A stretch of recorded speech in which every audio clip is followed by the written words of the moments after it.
क्यों? इन्हें हिंदू धर्म से अपना जोड़ रखा है और सब जने को गायत्री पीठ छो जो आप लोगों को शिक्षा देते हैं, बहुत धन्यवाद है। इसलिए मैं इन अनुभव करता हूँ कि भाई ऐसे आप लोग करते रहो और अपनी जिंदगी हिंदू धर्म को आगे बढ़ाना है।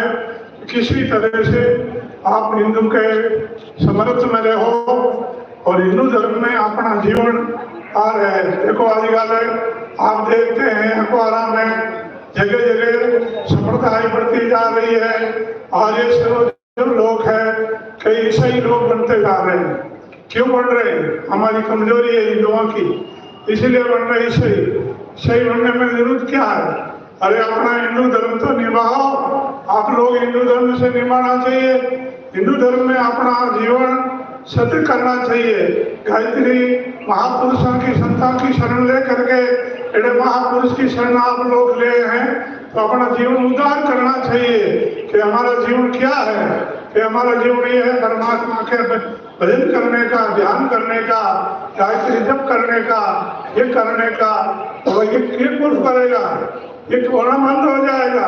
तो ये गायत्री पीठ वाला ये तो कराते हैं तो धर्म के, इसीलिए आप लोगों से यही मेरी प्रार्थना है कि आप लोग हिंदू धर्म में कठोर रहो और जीवन में अपना भाव उतारो और भजन भगवान का स्मरण करो और पिता महापुरुषों की पुस्तक पढ़ो, जीवन उद्धार करो। इसलिए इतना ही कह के मैं आप लोगों को आशीर्वाद दे रहा हूँ। खूब आनंद करो। राम राम।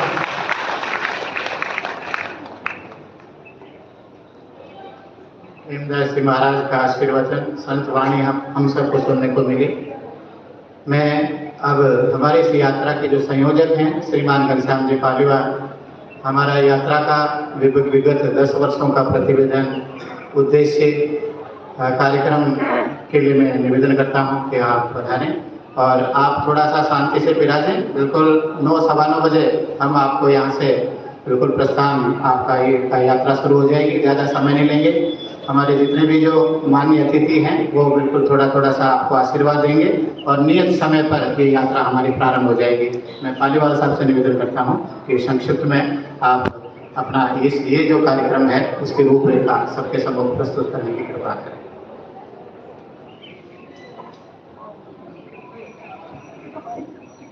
बोलो ब्रह्मा जी महाराज की, पुष्कराज भगवान की, सावित्री माता की, गायत्री माता की। ओम विश्वानि देव सवितर्दुरितानि परासुव यद भद्रम तन्नासुव। ओम शांति शांति शांति। परम पूज्य गुरुदेव पंडित श्री राम शर्मा आचार्य जी 1960 में आए और वारा घाट के पास एक धर्मशाला में रुके। 8-10 दिन रुके, एक यज्ञ भी किया, एक विक्षिप्त रानी थी उसको ठीक किया, सभी तीर्थों का, सभी मुख्य तीर्थों पे जाके अवगाहन किया और उन्होंने अपनी बात लिखी। चेतना की शिखर यात्रा तीसरे भाग में पुष्कर का उन्होंने वर्णन किया।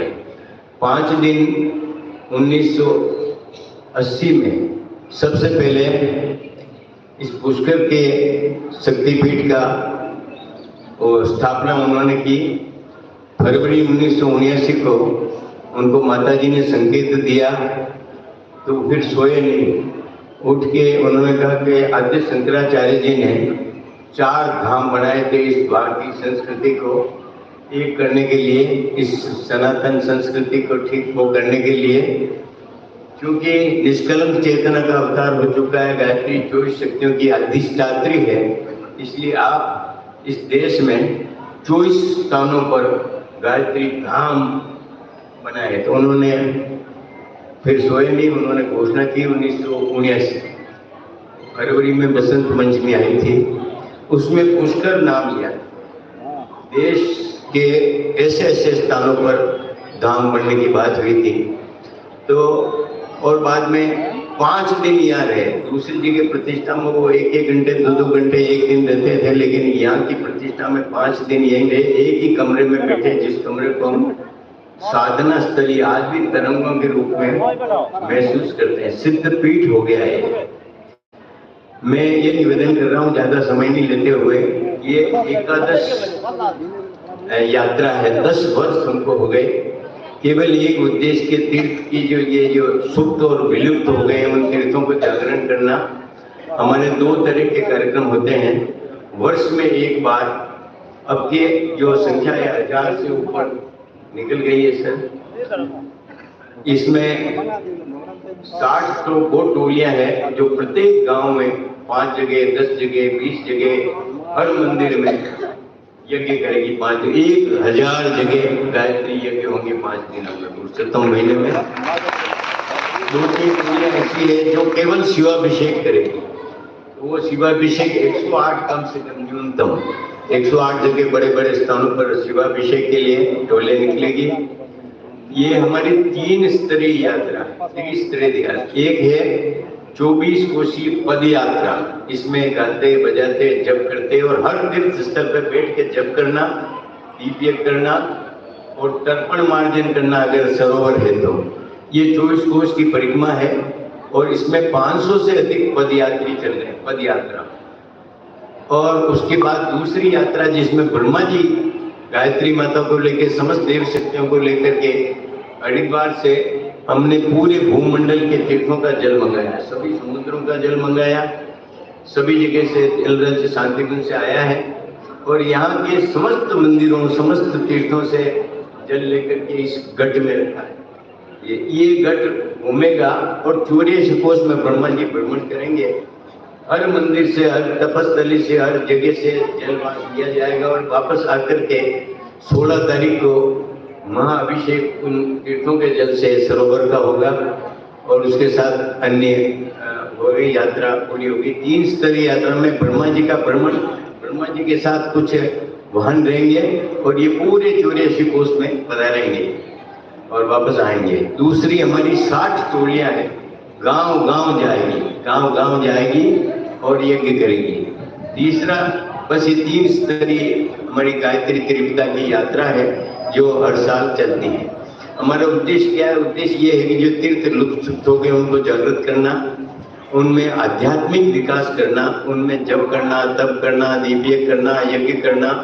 हमने इसमें संकल्प किया कि 16 तारीख को कोई भी आश्रम, कोई भी मंदिर, कोई भी स्थान ऐसा नहीं होगा पुष्कर का जहाँ हम यज्ञ नहीं करें।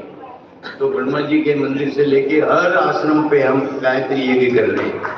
तो ये कोई मंदिर नहीं बचेगा पुष्कर से 84 का कोस में जहाँ गायत्री का यज्ञ नहीं हुआ। 108 होते जहाँ जैसा समय हुआ आवते लगेगी, क्योंकि ये भूमि गायत्री की है। ये गायत्री यहाँ उत्पन्न हुई, यहाँ सावित्री उत्पन्न हुई, यहाँ निवास करती है।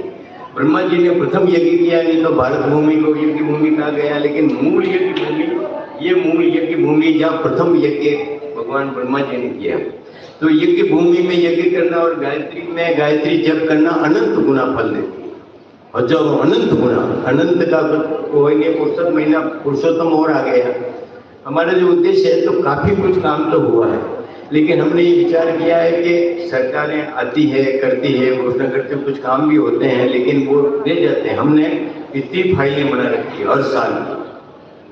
जो कुछ काम हुआ तो उसका हम नहीं करें, काम हुआ है, कई रहने के स्थान हो गए। अगले दिनों जो यात्रा होने वाली है, ये यात्रा अभी तो हम व्यवस्था करते हैं खाने की, भोजन की। अगले दिनों व्यवस्था होने वाली नहीं है। अगले दिनों अपने आप यात्री चलेंगे। 84 कोस की यात्रा लाखों लोग करेंगे। एक में हमारे माननीय अतिथि, हमारे संत, हमारे यहाँ के जो तीर्थ पुरोहित हैं, जागरूक पत्रकार हैं, उनसे एक निवेदन करना चाह रहा हूँ कि ऐसा सुयोग इस धरती पे, इस भूमंडल पे कहीं नहीं, जहाँ 2 सिद्ध पीठ है। 84 सिद्ध पीठ में 2 सिद्ध पीठ हैं। एक सिद्ध पीठ वो है जहाँ माँ भगवती सावित्री बैठी है। सावित्री को कहा, विष्णु भगवान ने कहा आपका काम हो गया सृष्टि सृजन का, अब आध्यात्मिक और जीव सृष्टि का काम होगा, इसलिए आप तप करें। तो वो माता मान तप कर रही है, लाखों वर्षों से वहाँ बैठी है। जिस पे माता बैठी है उस पर्वत को रत्नागिरी पर्वत कहते हैं। वो सिद्ध पीठ इस भारत भूमि में, भूमंडल पे इतना बड़ा सिद्ध पीठ कहीं नहीं है। दूसरा माता जी की कलाइयागिरी, माता दक्ष प्रजापति जी ने इनकी नकल करके यज्ञ किया था कि वो लंबी कथा मैं नहीं कह रहा हूँ, लेकिन 51 सती के टुकड़े सुदर्शन चक्र से हुए तो एक कलैया यहाँ गिरी।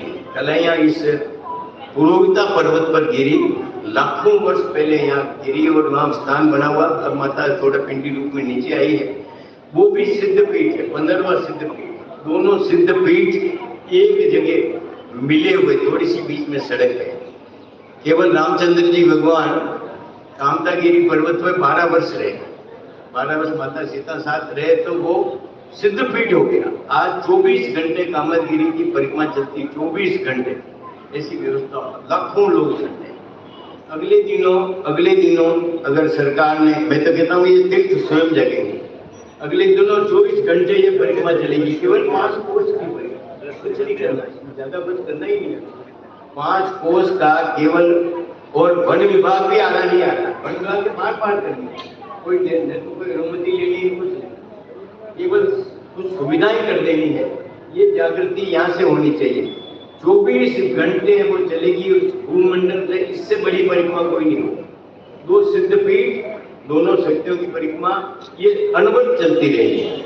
बाकी तो ये परिक्रमा धीरे धीरे बढ़ेगी, सब लोग बढ़ेंगे। हम लोगों ने पूरा प्लान बना करके गवर्नमेंट को भेजा है, भारत सरकार को भी भेजा है, इनको भी भेजा है। तीर्थों का वहाँ रहने का स्थान कर दें, वहाँ मूलभूत सुविधा कर दें, तो लोग अपने अपने हिसाब से रुकते जाएंगे, अपने अपना से भोजन बनाते जाएंगे, परिक्रमा करते जाएंगे। जब भी पर्व आया, हमने एक निवेदन किया था संतों से, पुरोहितों से, कि हमारा मार्गदर्शन करो, हमारे साथ एक दिन भी चलो, या आगे आप हो, हम आप पीछे चलते हैं। हम जहाँ पड़ाव करते हैं वहाँ के प्रवचन कर जाओ, तो कुछ ने माना, किसने किया, अपना अपना है। लेकिन हम ये चाहते हैं कि ये गायत्री परिवार ने वापस चालू तो की, लेकिन गायत्री परिवार की यात्रा नहीं है, जनमानस की यात्रा है। अगले दिनों गोवर्धन पर्वत की और 84 कोस की और जो भी यात्रा, उससे अगले दिनों ज्यादा वर्ष लगने वाले नहीं है।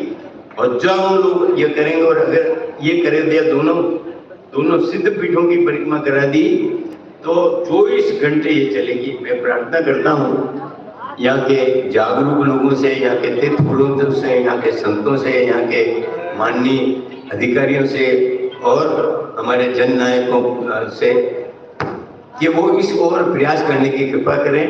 तो ये गायत्री परिवार गुरु जी ने जो लिखा तीर्थ जागरण का पहला जो ये शक्तिपीठ की स्थापना की, वो पूरा हो सके। और हम तो निरंतर लगे ही हैं और करते ही रहेंगे, और देखते देखते सभी चीज ठीक भी हुए हैं, सुविधाएं हमको मिली। लेकिन जो प्लान आया है, उस प्लान को एग्जीक्यूट करने की कृपा करें। ज्यादा मैं के लिए मैं क्षमा चाहता हूँ। हमारे